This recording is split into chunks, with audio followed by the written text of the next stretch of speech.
रात की कसम जब वो छा जाए और दिन की कसम जब वो रोशन हो जाए, और उस जात की कसम जिसने नर और मादा पैदा किए कि तुम लोगों की कोशिश तरह तरह की है।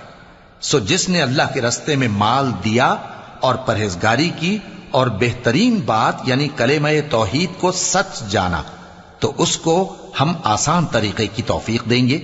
और जिसने बुख्ल किया और बेपरवाह बना रहा और बेहतरीन बात को झूठ समझा, तो हम उसे रफ्ता रफ्ता सख्ती में पहुंचा देंगे। और जब वो दोजख के गड्ढे में गिरेगा तो उसका माल उसके कुछ भी काम ना आएगा। यकीनन राह दिखा देना हमारा जिम्मा है, और बेशक आखिरत और दुनिया हमारी ही मिल्कियत है। सो मैंने तुमको भड़कती आग से खबरदार कर दिया है। उसमें वही दाखिल होगा जो बड़ा बदबख्त है, जिसने झुटलाया और मुंह फेरा, और जो बड़ा परहेजगार है वो उस